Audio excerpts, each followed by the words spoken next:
And welcome to the City of Helena City Commission meeting, November 17, 2025. The time is 6 p.m. and this meeting is called to order.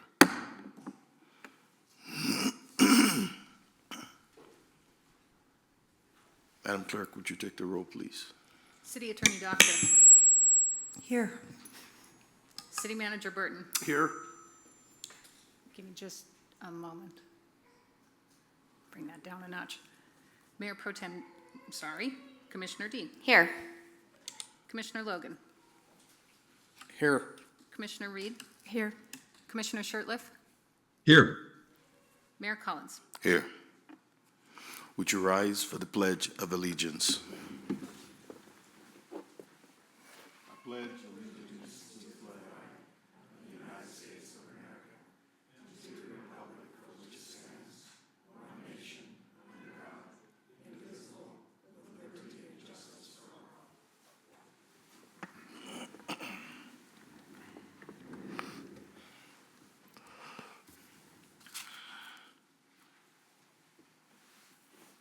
Presentation.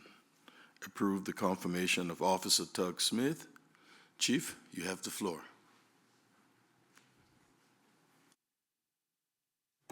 Thank you, Mayor, Commission. Tonight, I'm pleased to present an officer who has successfully completed his one-year probationary period with the Helena Police Department. In accordance with Montana state law, the appointment of this officer must now be submitted to the City Commission for confirmation. Upon approval, he will officially become a permanent member of our police force. Before requesting a vote on this confirmation, I'd like to take a moment to introduce the officer and share a brief background, if I may. Thank you. With me today is Officer Tug Smith. He was born in Spokane, Washington, and raised in Newport, Washington, alongside his parents, Melissa and David, and his three brothers, Wyatt, Otis, and Bear. And I did say those correctly. He moved to Helena to attend Carroll College, where he played football and participated in the ROTC program. Upon graduation, he was commissioned as an officer in the United States Army. Following his commissioning, Tug attended military intelligence training in Sierra Vista, Arizona. After completing his training, he returned to Helena and was sworn in as an officer with the Helena Police Department in November of 2024. In December of 2024, Tug married his wife, Blair. Officer Smith has expressed deep gratitude for the opportunity to serve the Helena community and work alongside the dedicated officers of our department. And at this time, I'd like to invite Officer Smith to say a few words to the commission. Thank you.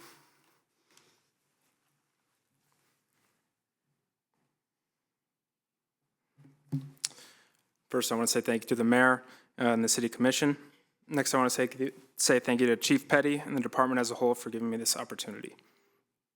Thank you to my wife, Blair, my brothers, and my family who have backed me on this journey so far. And thank you to the people who I've already worked with, who took me and his family and made this department feel like home. I'm extremely grateful for the opportunity to serve the city of Helena, and I promise my best. Thank you. Thank you. Thank you, Mayor, Commissioners, and with that, I would request a motion to approve the confirmation of Officer Tug Smith. Thank you, Chief. I'll entertain a motion. Mr. Mayor, Go ahead, Commissioner. I will move to approve the confirmation of Officer Tug Smith. Second. It's been moved and seconded. Do we have any discussion? Mr. Mayor, just a brief comment. Just want to say congratulations. You are going to be working with have been working with a pretty special group of people. And we're just very grateful that you chose the Helena Police Department and excited to see where your career goes. Any others? Mr. Go ahead, Mayor. Commissioner. Just wanted to wish you best of luck and all the success in the future. Thank you. Thanks, Mr. Mayor. Congratulations and welcome. Go ahead, Commissioner. Thank you, Mr. Mayor. Officer Smith, thank you very much for your commitment to our city, and congratulations and welcome aboard. Well, Officer Smith, we just want to welcome you and thanks for choosing Helena as the place to be. You'll be working with a group of fine people, so we appreciate you choosing us. Thank you. So, Madam Clerk, would you take the roll? Commissioner Shertliff, Aye. Commissioner Dean, Aye. Commissioner Reed, Aye. Commissioner Logan, Aye. Mayor Collins. Aye. The motion carries 5-0. Okay. Thank you.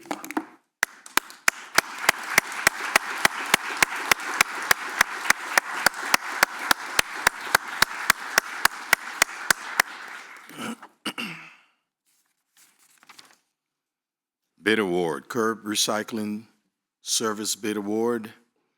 Director Leland or Sustainability Recycling Coordinator Emily Jacobson, you have the floor. Thank you, Mr. Mayor, Commissioners. Our current curbside recycling contract is with Helena Recycling LLC, and that is due to expire on January 2nd. So on October 11th, we put out a request for a proposal for a standalone curbside service, and we had one respondent, and that was Helena Recycling LLC. They proposed a source-separated curbside recycling model, which is what they're currently providing, at a rate increase to $22 a month, up from the $16.20. It will be the same type of service, still source-separated. There would be no change other than them taking over the billing aspect as well and providing all containers. And so our staff recommendation, Mr. Mayor, Commissioners, is that you move to approve granting them the contract for source-separated curbside recycling. Thank you, Coordinator Jacobson. Commissioners? Do we have any public comments on this topic? Madam Clerk, any online? Mr. Mayor, I have no public comment online. Okay, I'll entertain a motion. Mr. Mayor, Go ahead, Commissioner. I move to award the residential curbside recycling collection contract to Helena Recycling LLC for source-separated curbside recycling at $22 per month per subscriber. Second. It's been moved and seconded. Any final discussion? Madam Clerk? Commissioner Shertliff, Aye. Commissioner Dean, Aye. Commissioner Reed, Aye. Commissioner Logan, Aye. Mayor Collins. Aye. The motion carries 5-0. Thank you. Commission proposals? Mr. Mayor? Go ahead. Mr. Mayor, I'd just like to read a letter into the record that has been provided to the city clerk.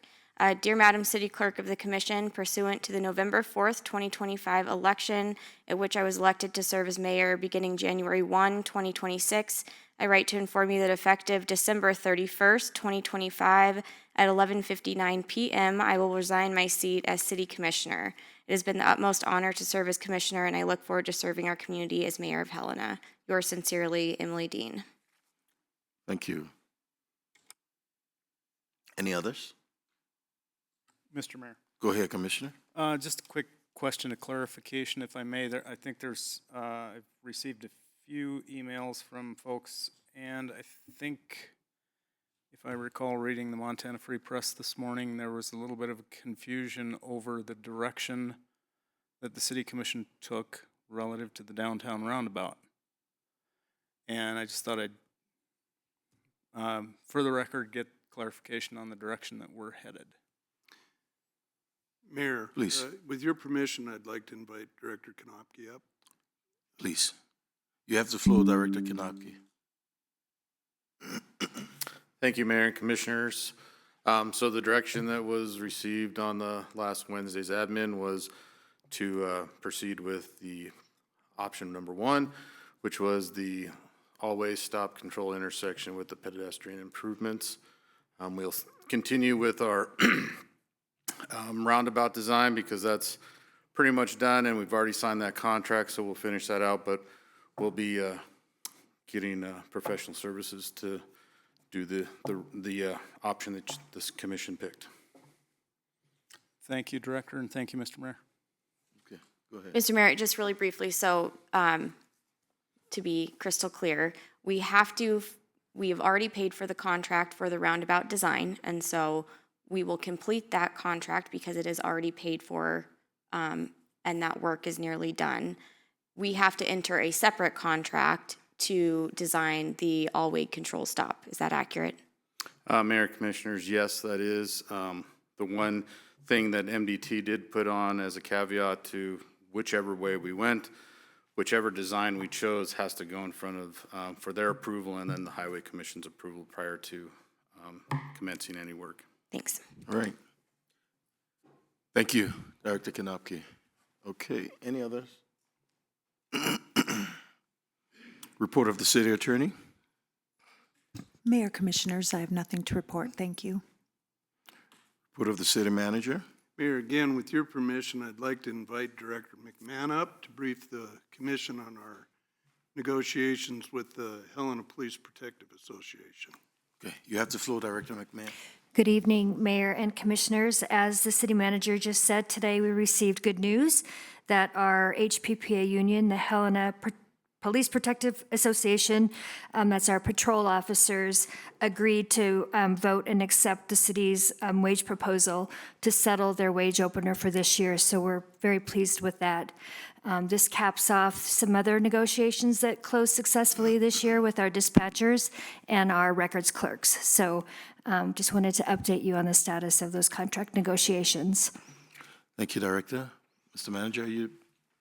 Mayor, that concludes my report. Thank you. Thank you. Yeah? Go ahead. Madam Clerk.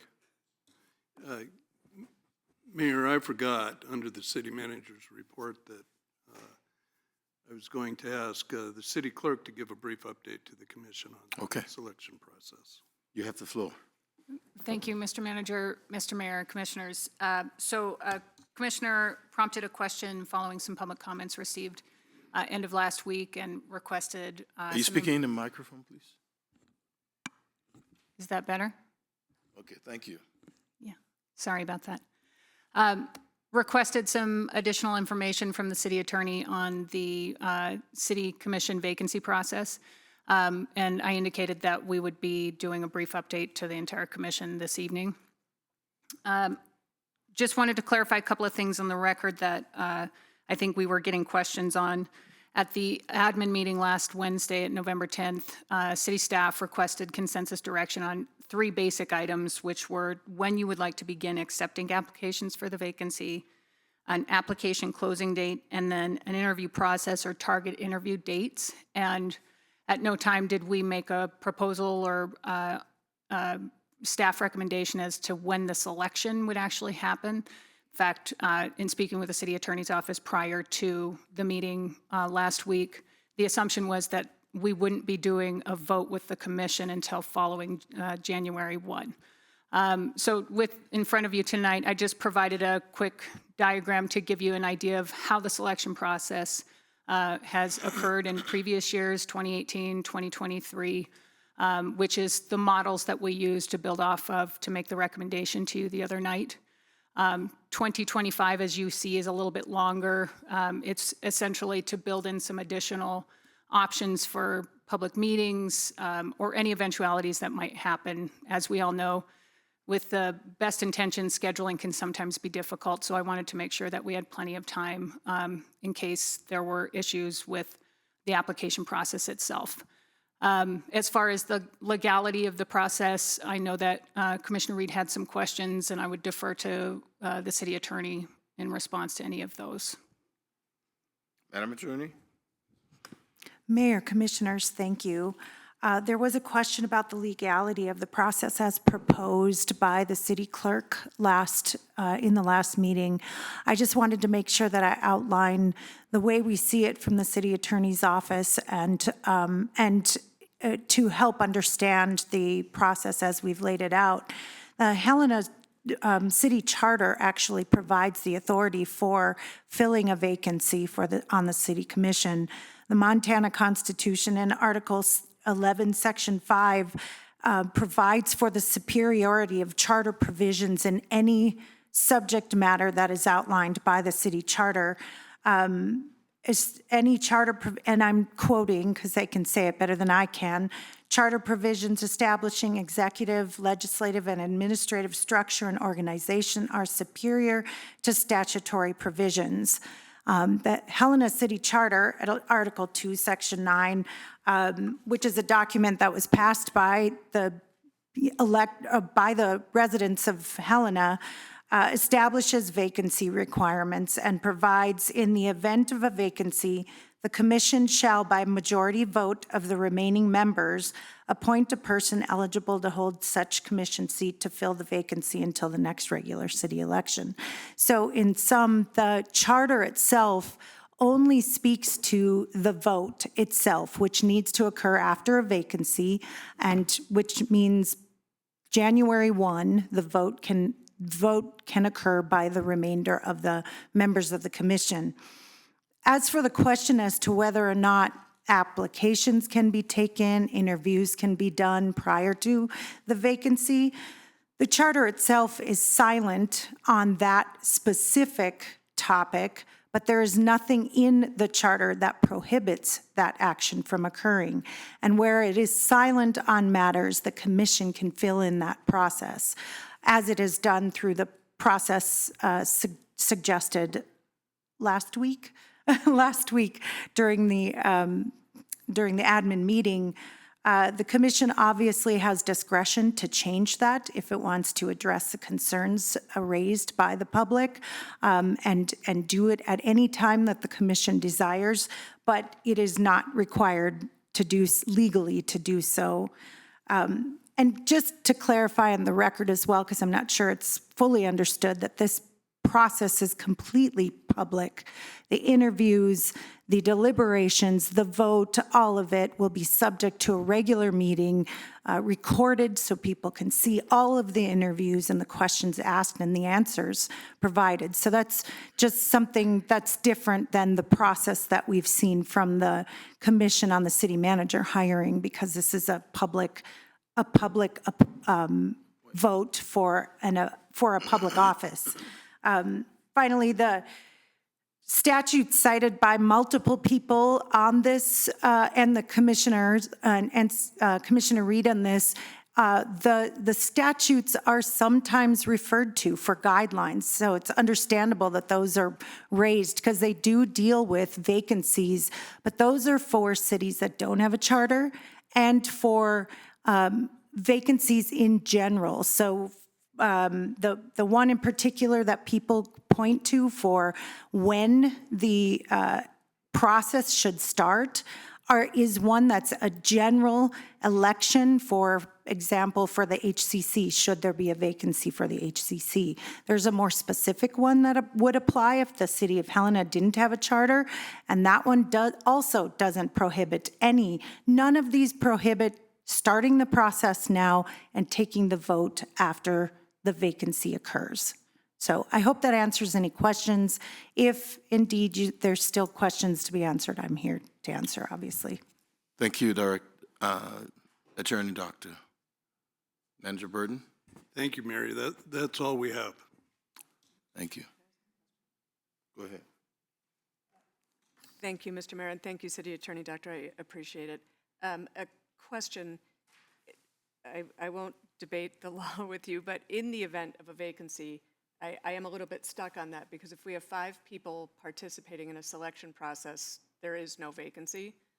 And so I'm wondering what your views are on having 5 members of the commission participate in the screening and moving of candidates forward, which implies some sort of a vote to move people forward or not. Is that some kind of selection which could be construed as majority vote or moving someone forward, which would be contrary to the charter? Mayor, Commissioner Reed, the way I read the city charter, it says the commission shall, by majority of the vote of the remaining members eligible to hold such commission seat, to fill the vacancy. So the vote that it's talking about is the majority vote to fill the vacancy.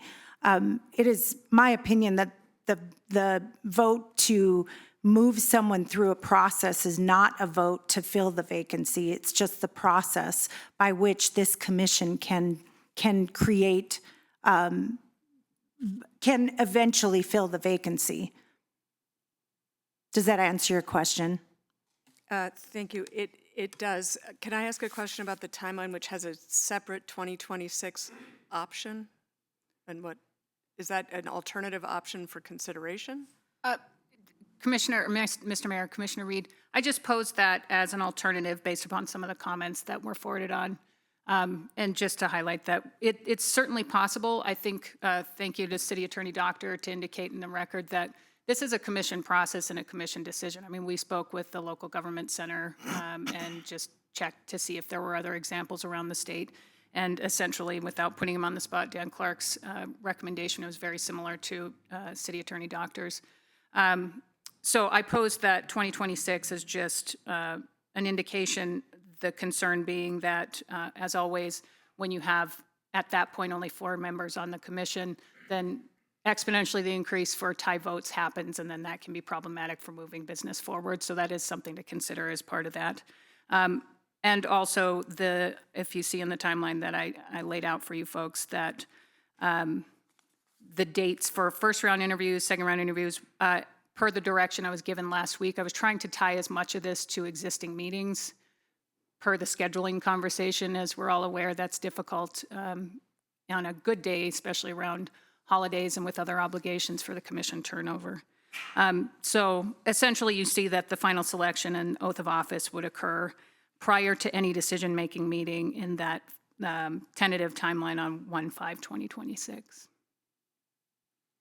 Does that help clarify? It does, thank you, I appreciate it. I would just say that it would be my preference, hearing the opinion and seeing all the dates, I would like to recommend that we do something in between the top 2 where we could advertise now with an application deadline of January 2nd and move the review process forward. But it's my opinion that given that the 5 of us now, in January, only 3 of us will be part of that process, and we have a newly elected commissioner who would be voting, it would be my preference to have a process that allows for the 4 remaining to be involved in the selection and screening.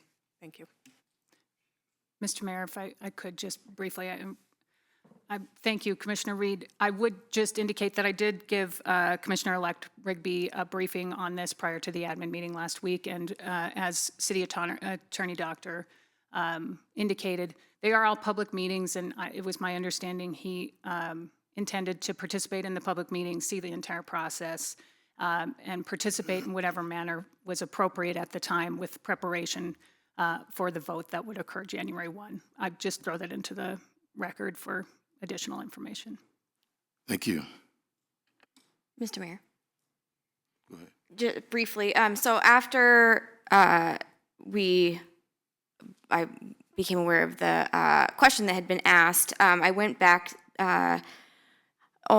yesterday, I guess, to look at some of the minutes from the 2018 process, because that is most similar to what we are experiencing right now, although the vacancy that is occurring, it was in 2018 due to an individual going to the legislature. The vacancy now will occur because I am just moving a seat over. One of the things that was interesting, though, was that, and coincidentally, I did apply for this vacancy in 2018, and the original memo about the process went out actually on August 30th, 2018, and then they opened it up for applications on October 29th. And then only had 1 set of interviews rather than 2 like we had in 2023.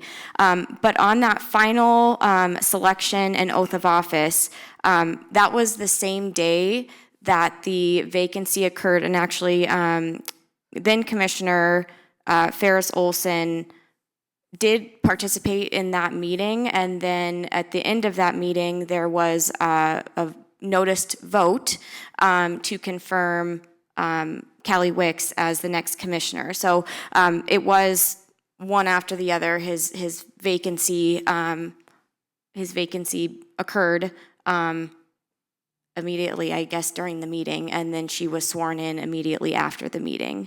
And you know, I'm glad that we had the conversation last week. I think that the clerk raises an important point, and something that I think we should be aware of is that we don't want an extended timeline of only 4 because we will have a number of pretty significant items coming up at the start of the year. So in my opinion, as I said last week, I think the quicker that we can have a full slate on the commission, the better for the community. Thank you, Commissioner. Okay. Communications from Helena Citizens Council.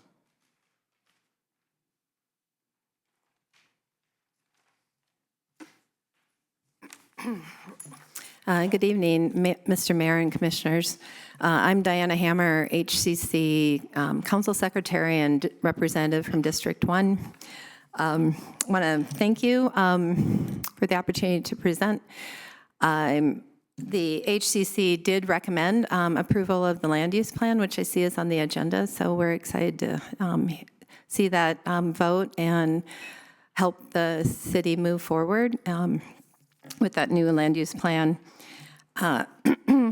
As was mentioned at the admin meeting by the HCC treasurer, HCC sent a recommendation back in June about the public health and safety issues at Anchor Park in that tunnel. And at the admin meeting, we heard that the city would address the issue, but we didn't hear a timeline. And I'm wondering if a timeline could be provided when the city will address that issue and provide a response. Thirdly, we recommended back in October about the timeline for the hiring of the city manager, and we continue to request to be, as the HCC, be involved in that interview process. And we haven't heard back from the commission on that, if we will be able to. But we certainly would appreciate it, as we have been involved in the past 3 hirings of the city manager.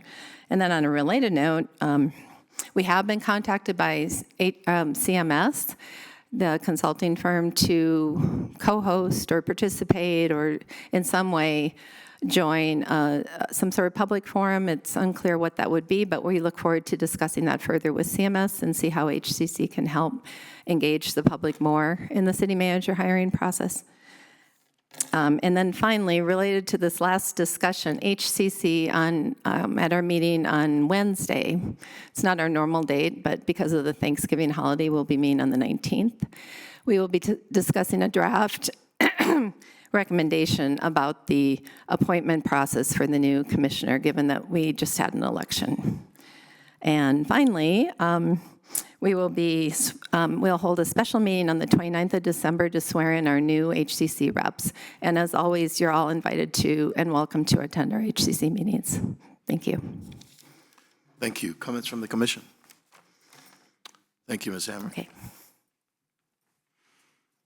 Consider final annexation of public right-of-way within the crossroads at Mountain View Meadows subdivision. Director Brink and/or Planner Goodrich, you have the floor. Good evening, Mayor and Commissioners. This evening I have for your consideration a resolution for final annexation of public right-of-way totaling 2.39 acres. Mountain View Meadows LLC has requested this final annexation of public right-of-way. The general location is to the southeast of city limits. More specifically, the northernmost street is Jean Bacchus Street, and the most westerly street of the right-of-way is Helen P. Clark Street. One more detail, this is over by Confluence Apartments, if that helps the description there.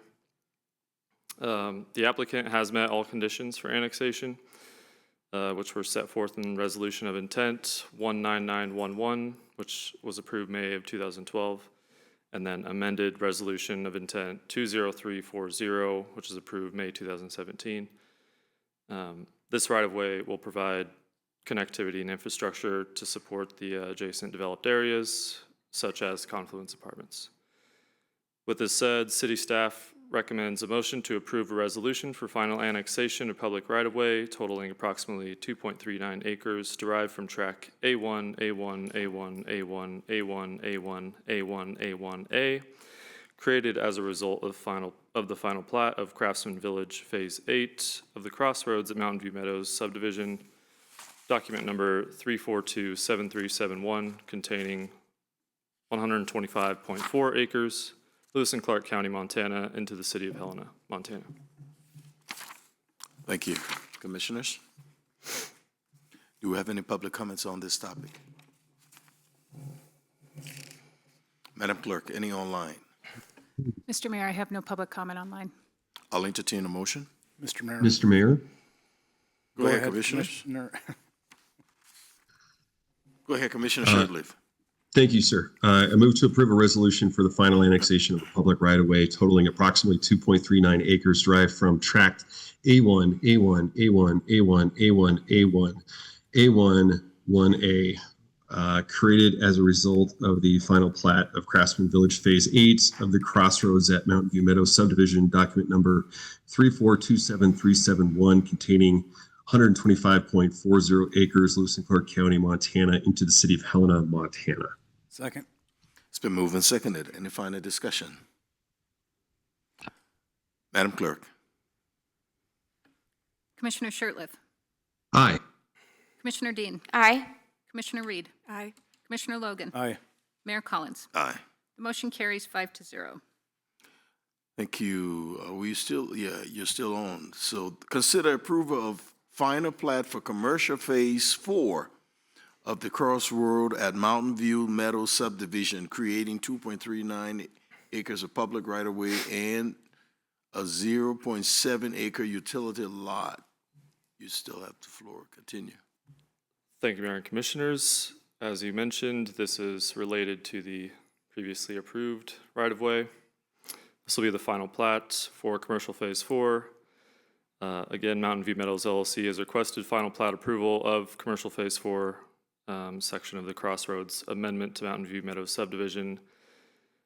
Its general location is just outside in that right-of-way with the utility lot at the edge seen in the packet. All conditions of approval in the preliminary plat have been met.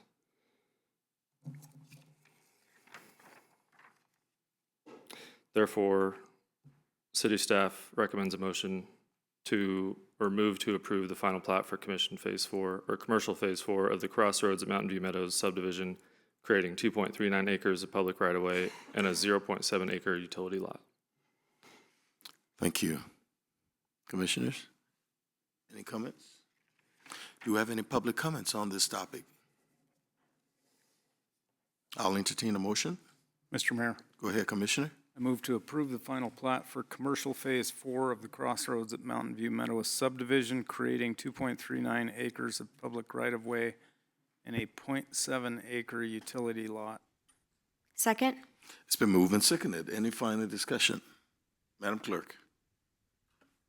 Commissioner Shirtliff. Aye. Commissioner Dean. Aye. Commissioner Reed. Aye. Commissioner Logan. Aye. Mayor Collins. Aye. The motion carries 5-0. Thank you. Are you still on? No, Mayor. Okay. Thank you for your time. You bet. Public hearings. Consider a resolution repealing the 2019 City of Helena Growth Policy as amended and adopting 2025 City of Helena Land Use Plan and Future Land Use Map. Director Brink, you have the floor.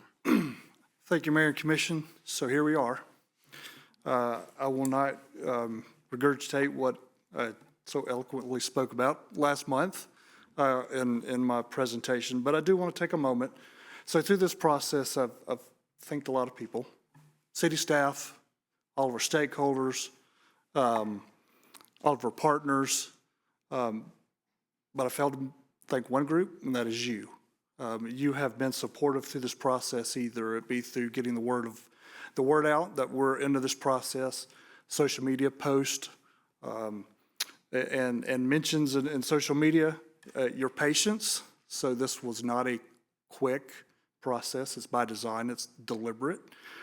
So just for a timeline, we started thinking about the new land use plan back in May of '23 with my first budget presentation.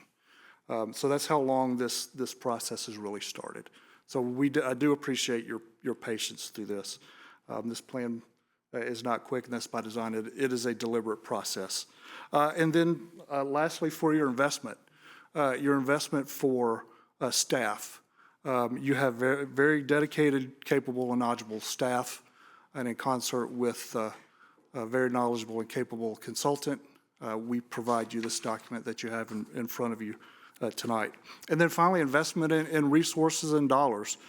This was not an inexpensive process or project for us to work through, so we do appreciate your investment relative to the general fund, again, to provide this document that you have before you. So I'm going to stop. I want to give the rest of my time to Cody Ferguson, who's with HCTV. He's going to make a more dedicated or detailed presentation. He is project manager and market lead from HCTV, who we worked hand in hand for the last 2 years almost through this process, and then devote time for the public at the end. So Mayor, if you'll allow me to turn it over to Cody. Mr. Ferguson, you have the floor. Mr. Mayor, members of the commission, thank you, Chris. I will reiterate my gratitude for working with the community of Helena. I'm going to show you some slides that indicate kind of the full breadth and depth of the community engagement that we had in this process. And it was honestly really stellar. We've worked in, our firm has worked in 450 communities across the country. It's a great pleasure for me to be able to plan for my hometown where I live. But this really was a great community process. So with that, I think we'll jump into it. If you guys will allow me the time to present some on the plan, orient you and the public to it. So we're going to talk a little bit about the project and the planning process, and then I'm going to do a review of the document itself. For the record, the Planning Commission suggested adoption about a month ago, and the City Commission has had the plan for the past couple weeks.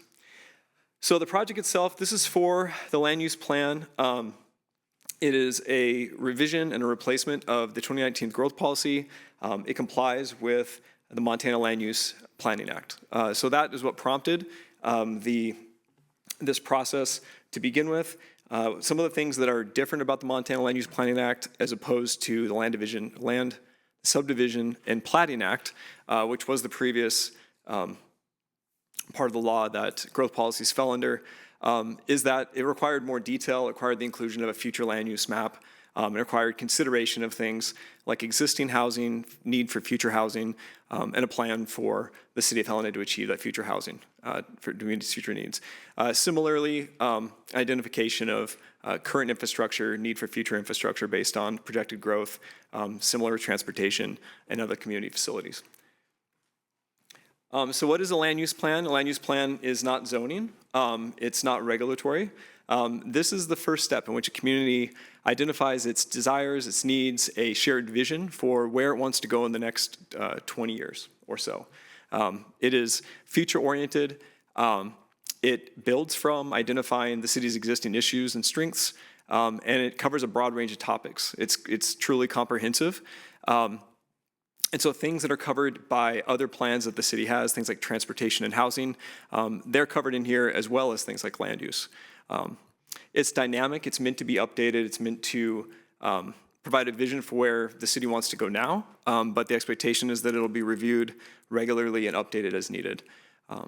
And really, this is a process in which the city gets the opportunity to engage the community about what its hopes are for the future. So that's a plan, the land use plan. In terms of previous plans, we can move on to the next slide. This incorporates previous plans that have been undertaken by the City of Helena. So the 2019 growth policy, but also all of the other plans that are listed here. So those were consulted and incorporated into this plan to provide kind of a comprehensive guide moving forward. The process was approximately 18 months. I was thinking today as I was driving over, I think we did our first series of kickoff meetings in June of 2024. So just about 18 months. I think we're maybe at 17 months right now. And essentially it does three things, or it did three things. Establish where we are today, where we want to go, and then provide a roadmap for where to get there. We break it down into 6 more complicated steps, but essentially that's all it does, right? And so we're here tonight in the final step, the draft and final land use. I mentioned public engagement. City staff did an incredible job getting the word out. The HCC did a great job getting the word out. We had a combination of in-person kickoff meetings, a community visioning workshop that was well attended, but then also pop-ups at the farmers markets and other community events. QR codes you probably saw, on posters and flyers in places like the brewery, the library, any place where people could be. And once the plan was drafted and it was deemed fit for public consumption, it went up online, and it stayed up online most of the summer for people to view, read, and give us comments on.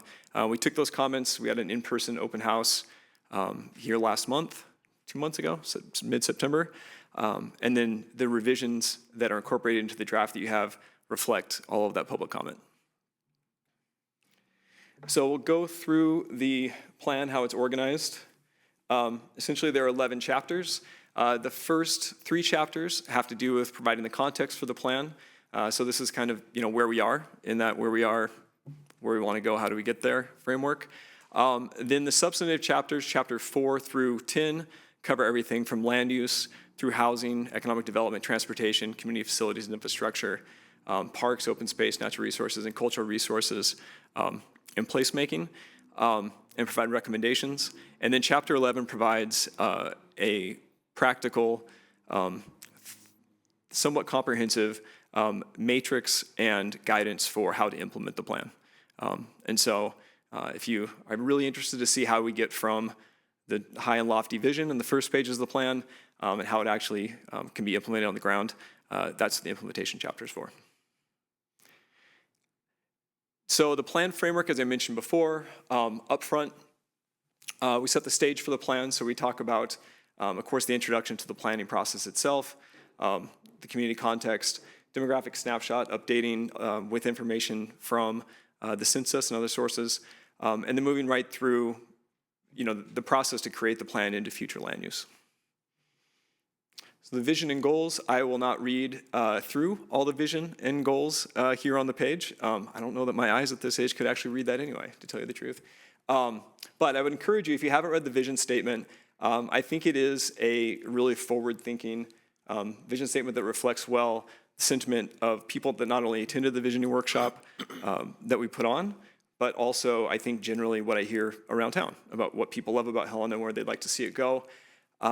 We frame this around these 3 guiding principles: history, opportunity, and legacy, reflecting on our recognition of the what we owe the past for giving and the foresight of people in the past for planning and establishing the community that we're in, opportunity for anybody to live here and make a living and make a good life, and the legacy we have, the obligation we have to future generations, right, to pass on what we've inherited.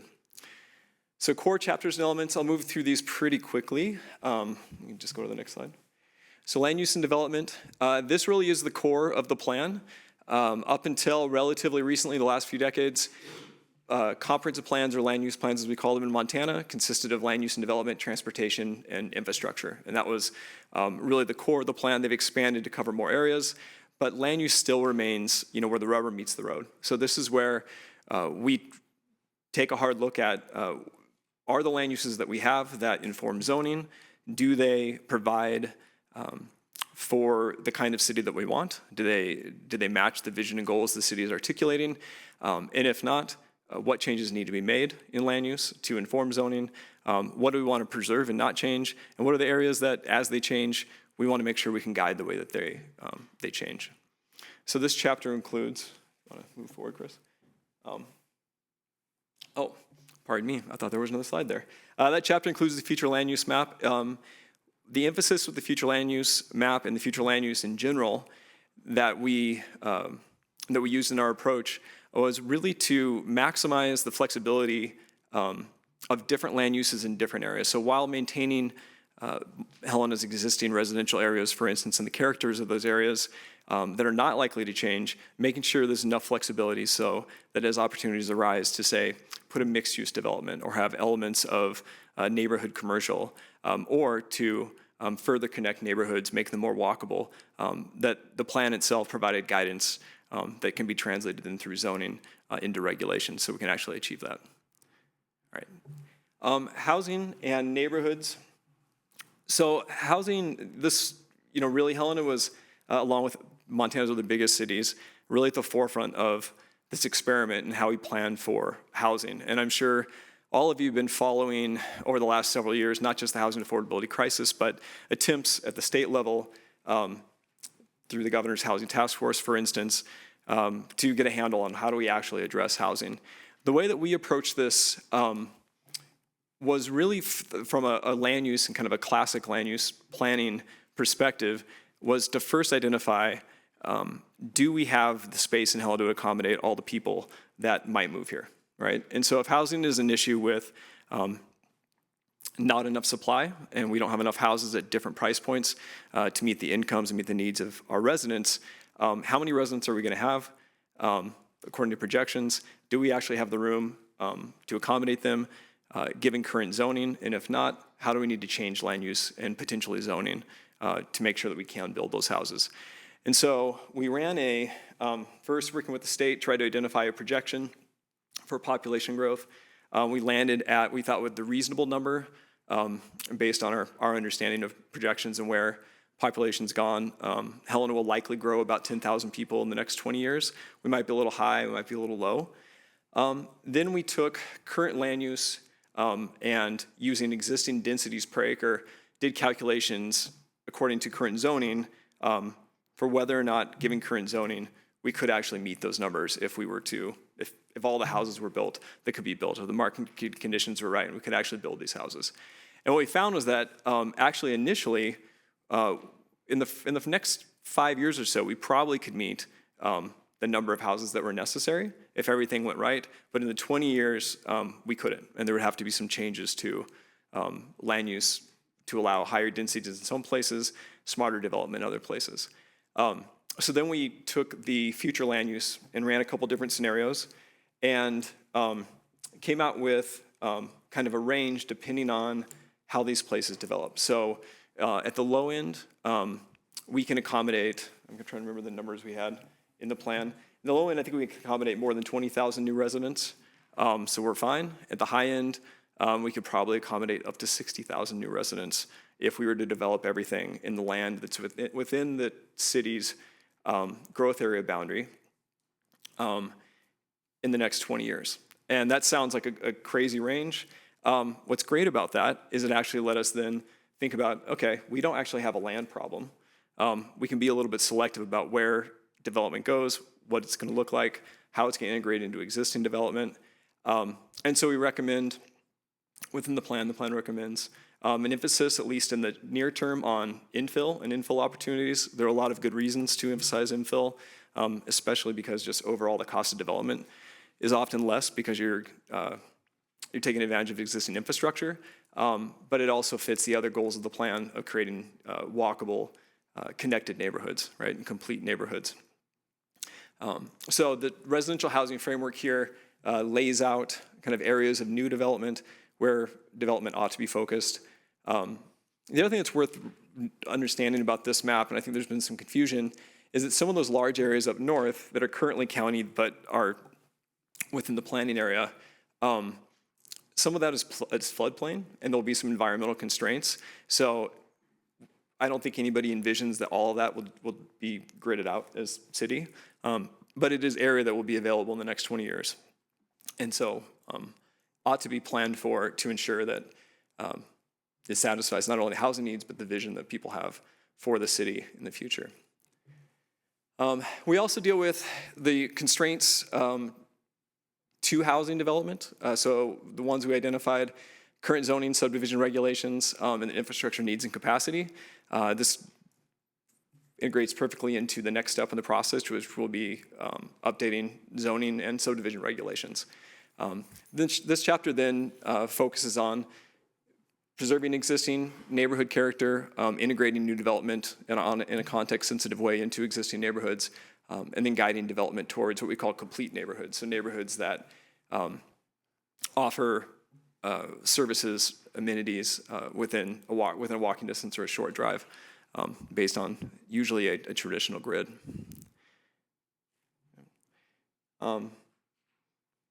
And then also housing variability. I should mention that, really the two prongs of our housing approach have been one, flexibility to achieve density in different types of housing, but then really emphasizing housing variety and attainability. So, oftentimes we get the question, well, that's fine that you have so many houses that you can build in a city, but how do you guarantee that they're going to be low-income houses, or how can you guarantee they're going to be moderate income or affordable? And the simple answer is that we can't control everything when it comes in a land use plan to when it comes to housing affordability or attainability. What we can do is set the table so that we get the housing variety, so that there will be houses at different sizes, at different styles, that are likely through market pressures that be lower, more affordable, lower in rent, or lower purchase price. And so we spend a good part of the plan actually emphasizing that and providing recommendations in that direction. Economic development. So the economic development chapter is really kind of built around two ideas. One is supporting existing businesses, many of which are located on Helena's commercial corridors. So think Montana, think Custer, Prospect, 11th, Euclid, Lindell. And then how to kind of set the stage to invite and attract other businesses, the kind of businesses that we might want to attract to Helena. And our land use, I should mention, makes some changes actually, especially out by the airport, to create some new space to build on an ecosystem that's already evolving around technology industry out there. So we look at things like, what are the jobs that are located in Helena? What are the 10 employment sectors? How many people work in Helena and live in Helena? How many commute into the city but live outside? How many work outside the city? And kind of build our framework around that. The commercial corridors, we provide recommendations partially focused on improving the aesthetics to make these areas more inviting. In some cases where possible, recommendations to make them more walkable, more inviting for people to walk. In many cases, guidance for redevelopment or supporting infill development. So one of the things that has become more popular in other cities is the idea of outlot development. So you have these really large parking areas, reevaluating the need for parking, the ability to share parking. Different businesses need different amounts of parking at different times. And then in the savings in parking, if you don't need it all, you can actually develop the outlots. And in many cases, bring those new buildings out toward the road, making the corridor more attractive. Combine that with things like reducing curb cuts and other streetscape improvements, and sometimes can not only make the corridor safer for transportation and travel, but more attractive and more attractive not just for people to buy and to frequent, but also to attract businesses. And then we also focus a lot on, I mentioned supporting existing businesses, but is supporting our businesses downtown and ensuring that downtown and all the developed commercial areas are attractive to new businesses and also retaining existing businesses. And then tie those in with recommendations like multimodal access and land use, so that dovetail with transportation and land use. And I mentioned downtown Helena. We did take a look at and provide a downtown framework that actually integrates well with the cultural resources chapter that looks at wayfinding in different ways, different enhancements that can help people find the way around downtown, especially when it comes to things like parking, and would integrate well with increased transit if we ever get fixed route transit back. Transportation and mobility. Both transportation and mobility are, and community facilities are similar in that much of what is in these chapters is covered in other plans. We worked with Staley Engineering on the transportation and mobility chapter and also in community facilities chapter. A lot of it is existing conditions, but it's existing conditions in view of the land use recommendations kind of pointed towards recommendations to fulfill the vision and goals as laid out in the rest of the plan. So it includes a functional classification of Helena's current roadway network, and deals with issues like traffic and congestion. And all of it is organized around an idea of complete streets. Helena has a complete streets policy.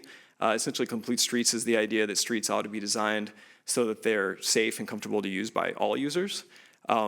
So integrating elements such as bike lanes, protected bike lanes, shared use paths, transit, so that streets themselves can be used by everyone. And so, where there are opportunities for that to exist, we tried to point that out. In the redevelopment of existing corridors or in new streets. We emphasize a lot bike and pedestrian facilities. We heard a lot of feedback. People love to bike, people love to walk, people want more bike infrastructure. They want sidewalks and shared use paths that are easier to use, more convenient to use, more connected. So we provide some examples for different types of bike infrastructure that might be integrated and be appropriate. And then we also, I think it might be in this next. Yeah. We also looked at the 2014 long-range transportation plan at the bike and pedestrian facilities that were included but hadn't yet been built out. And we compared that to feedback we got through an online mapping community outreach program called Map Social, and kind of mapped on some potential bike routes as a way to inform the long-range transportation planning process that's actually underway through the MPO. So these are really just, looking at where we heard people want bike routes, some places where they've already been planned, but just putting an idea out there, okay, if we were to increase east-west and north-south connectivity, how we might be able to do that. And then lastly, we talk about public transportation, including things like the potential for passenger rail and air travel. Remember, this document is really focused on looking 20 years out.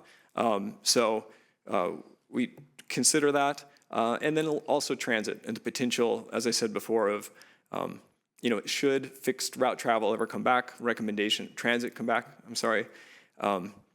recommendations that might help guide that. But just really, aligning what the transit options would be with how people in Helena might use them in the future to come. Community facilities and public services. This has to do with all the infrastructure in the city. So everything from education, community facilities, services like public safety to healthcare. And so we take account of what the city has and then look for, where in the city, as the city grows, it might need more facilities or where the city ought to consider enhancing the services it provides. We also consider homelessness and the issue of unhoused people in Helena. This is a wicked issue in the city, but considering the presence of existing facilities and the need for future facilities and future services, I should say. One of the things that we emphasize in the community facilities and public services chapter, and this aligns somewhat with some of the recommendations in housing and also in the natural areas, but is low impact development. So, this is essentially what sometimes we call green infrastructure. If you get conventional wastewater or drinking water, wastewater, stormwater systems as gray infrastructure. Green infrastructure, right, could be, the use of bioswales or the design of a park to be a floodwater retention area, but it didn't serve as soccer fields. So we provide some direction and, looking forward as the city expands or the opportunity to renovate existing facilities comes up, looking toward these green infrastructure type solutions. And then, more just kind of mapping what current services, thinking about, as I mentioned before, what are the impediments to housing? Part of them are infrastructure and the limits of existing infrastructure. So just mapping where those are in consideration. All right, natural areas, parks and natural resources, So this looks at, one of Helena's greatest assets. So the parks that it has, the open spaces, the trails, and then provides recommendations for, of course, continued maintenance but also potential ways to enhance, spread out users across the trail and the park system, and then talks about how that integrates into the city's climate action goals. We also cover in this, in addition to trail connectivity, we also cover things like hazard mitigation. So flooding, air quality, and then, I can't remember what we have on the slides here. I think we do wildfire and earthquakes. So, and then lastly, cultural resources. Sorry. You guys didn't know you were going to get the entire plan tonight. Cultural resources and placemaking. Here we look at, what constitutes a sense of place in Helena, between the historic buildings, the influence of the arts community and the arts within the city, streetscapes, and provide recommendations for, between the built environment and enhancements and support for the existing built environment, and then things like programming, like events and festivals, how it is that the city of Helena can continue to leverage its existing sense of place, enhance that sense of place to continue to be an economic driver and also a source of community in the city. This chapter also includes things like historic districts and guidance for maintaining those. And then signage and gateways, so ways we can improve how the city looks as you approach it and as you leave it. And then finally, implementation. We'll just switch. I think we'll probably go to the next slide on this. As I said before, implementation, this is really the, brass tacks, right? How it is that we're going to take the plan and the vision and goals and implement them. And so that's kind of a lengthy section at the end that culminates in this action matrix. So I think that is all we have in the plan. Thank you for your time. Do you have any questions or comments? Commissioners, go ahead. Mr. Mayor, well, first I just want to thank you and the entire community development team, because this has been just an enormous effort. And I'm really excited that we have such a robust document to guide our actions over the next 20 years. I wonder, you alluded to this in your comments around the implementation piece of it, but can you talk about, what the plan foresees as the next steps as we move forward? Yeah, so the most concrete next step would be updating or reviewing and then updating the city's zoning and subdivision regulations to not only comply with the Land Use and Planning Act, which is required, but importantly to implement the plan. So I think that's probably that'll be the biggest lift. There are a lot of recommendations that are the responsibility of city staff or different parts of the city. They can be implemented probably more quickly and more quietly, I think, at the department level that are included in that matrix also. But I would say the biggest next step will be zoning.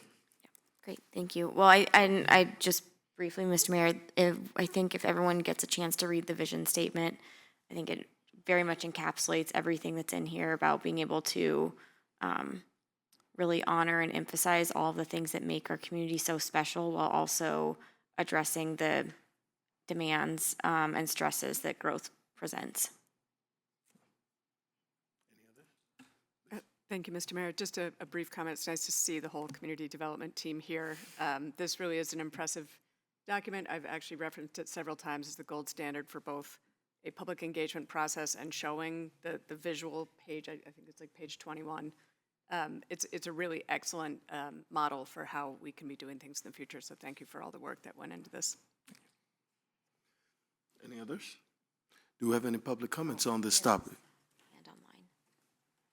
Oh, Commissioner, please go ahead. Commissioner Shurtleff. I apologize. I just want to say thank you to Director Brink, the entire community development team, as well as the entire staff and the crew over at Housel Levine. Thanks for working with us over these last 17 months. This is going to provide that game plan, playbook, roadmap for how we build Helena's future. But yeah, it was a monumental effort. I want to say thank you to the people of Helena for helping us out with this. It was state mandated, but Helena really stepped up. And, to the community development team, there's many communities in the state that are just now getting started. And here we are at the end. And now we get to start the real work. It was mentioned about the vision statement, if I might. Helena is a community rooted in history, opportunity, and legacy. It is an exceptional place to live, work, raise a family, start and grow a business, and visit. Over the next 20 years, Helena will continue to capitalize on a distinctive character, welcoming atmosphere, and plentiful access to public lands to be a livable, resilient, and sustainable community. And I don't think we could say it better than that. So hats off to the whole team. Congratulations. Okay, thank you, Commissioner. Okay, do we have public comments on this topic? Good evening, Mayor and Commissioners. For the record, my name is Ben Kuiper, Chair of the Helena Citizens Council. I just wanted to reiterate that the HCC passed a recommendation to propose that you adopt this plan. I just wanted to speak to the public engagement aspect of this. Robust public comment was gathered by the Community Development Department and the consultant and other community stakeholders. So with all of that compiled, they did a great job dissecting those comments and making it into a complete and neat plan. So the Helena Citizens Council recommends adoption. Thank you. Thank you.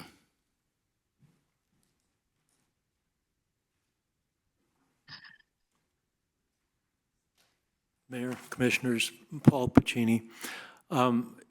If a person wanted to read some of the fine print that wasn't really very readable up on the screen, where can we find this? Is this on your city, excuse me? I'll give this to you after, or it's on the website. Okay. Oh, it's on the city website. Thank you.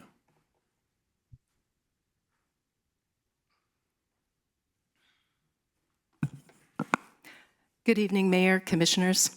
My name is Sherry Jones, President of the League of Women Voters of the Helena area, here with a short statement from the League for all of you. The League of Women Voters of the Helena area strongly supports the City Commission adoption of the Helena Forward Use Plan. The plan provides a valuable roadmap for future growth and development in the city of Helena. Community Development Director Christopher Brink, city planners, thank you all, and the plan developer, Hauser Levine, have produced a final plan that incorporates citizen comments. This plan reflects the Commission, Community Development Department, and the developer's commitment to public participation and openness throughout the plan's lengthy period of development. We agree with Commissioner Reed that this is gold star for actually letting citizens participate. The League's local government committee has followed the Helena Forward Use Plan since March 2024. My voice always shakes when I get up here. I have no idea why. Additionally, the League and Lewis and Clark Library co-sponsored 2 public meetings on the plan in January and August 2025. Planning staff from the city, county, and the city of East Helena participated in the panel discussions, which provided valuable information to the public on the details of the plan, how the communities are working together, and the importance of public involvement and comments in the process. We would ask you to look at the local government committee comments that are attached to this plan that I'm going to drop in tonight. The League understands that the Hauser Levine initial contract has now been extended for 2 more years to develop the new zoning regulations and subdivision plans that are required to be added to the land use plan. The cost of the city's first contract with the developer was for $249,945. The addition of the extended contract brings the total cost of the plan to $638,057. According to the Community Development Department, a HUD housing grant awarded to the state of Montana in 2024 is being used to pay for the extended contract. The cost to develop the plan is significant. The League urges the city to begin implementation of the land use plan, map, and growth policies as soon as the plan is adopted by the Commission. And again, we thank you for the citizen participation in this process.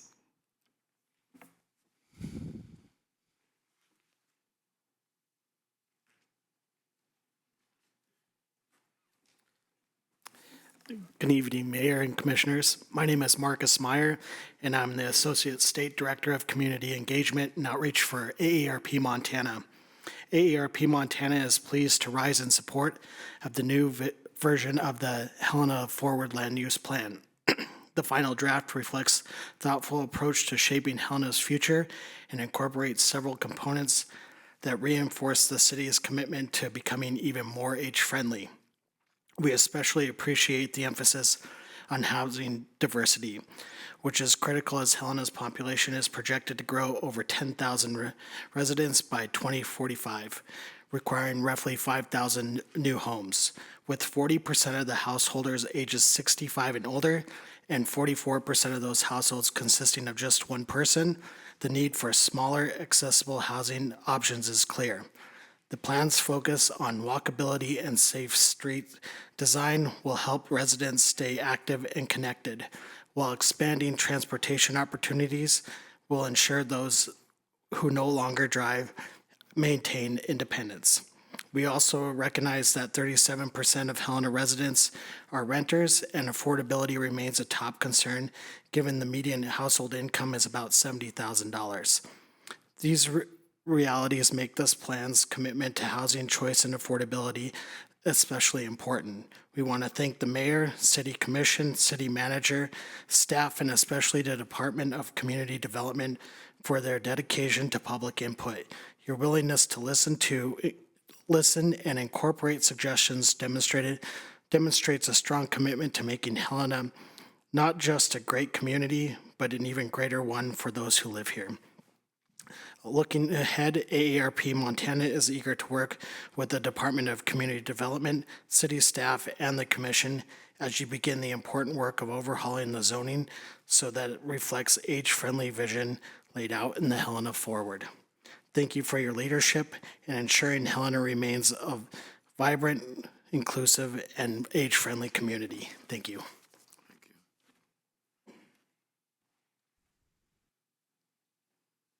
Do we have any other public comments in the chamber?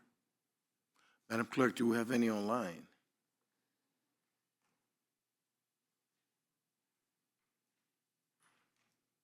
Mr. Mayor, I do have one hand raised. Please put them through. First, with their hand raised, I have Ann Brodsky. Go ahead. Mayor and Commissioners, I'm not sure if you're asking for public comment on this land use plan or on anything on the. That is correct. On the land use plan. Okay, sorry, I don't have anything on that. I apologize. Okay. Do you have any others? No, Mr. Mayor, I have no other public comment on this item. Okay. I'll entertain a motion. Mr. Mayor, Go ahead, Commissioner. I will move to approve a resolution repealing the 2019 City of Helena Growth Policy as amended and adopting the 2025 City of Helena Land Use Plan and future land use map. Second. It's been moved and seconded. Any final discussion? Madam Clerk. Commissioner Shertliff. Aye. Commissioner Dean. Aye. Commissioner Reed. Aye. Commissioner Logan. Aye. Mayor Collins. Aye. The motion carries 5-0. Thank you. At this time, is there anyone from the public wishes to address the commission? I see Ms. Brodsky's hand is raised. Do you want to let her in?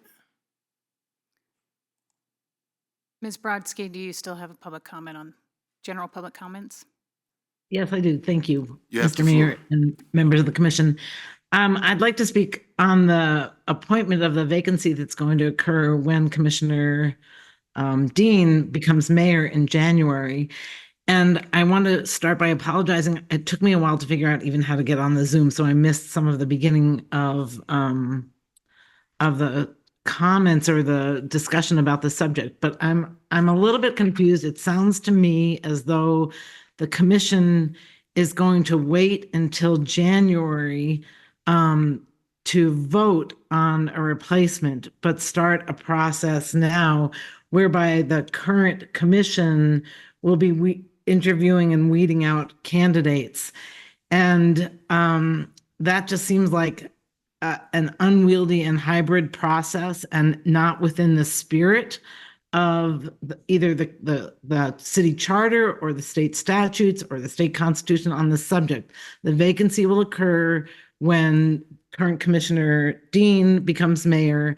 I sent an email to the commissioners that it's my interpretation that if you follow the city charter specifically, and if that's then Commissioner Dean can't participate in that in any event.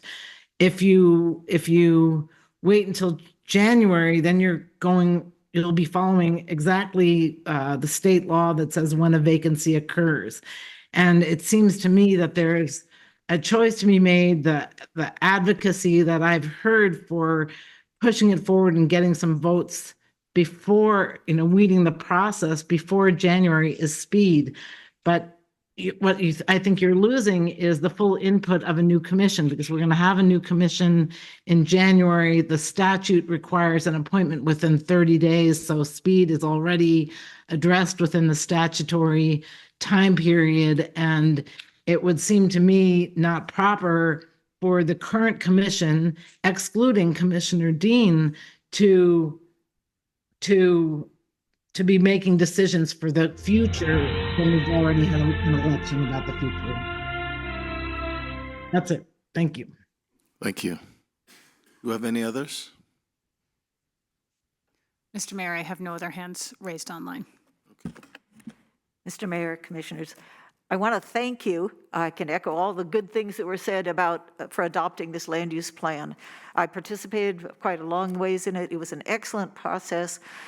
The staff, community development, Helena Levine, the citizenry, it was a wonderful process. And I think we have a very fine plan. I am still concerned, as the previous speaker, about the timeline for choosing a new commissioner. A vacancy has not yet occurred. Holding the interviews in December might meet the letter of the charter. In my opinion, it does not meet the spirit. Holding interviews with the old commission in December, in my opinion, is not respectful to Commissioner-elect Rigby. It is not respectful to potential applicants, requiring them to participate in this process during the holidays. It is not respectful to us, the public. I urge you to conduct the interviews in January. Choose the new commissioner with the new mayor and the commission. Thank you. Thank you. Do we have any others? Any final from the commission? This meeting is adjourned.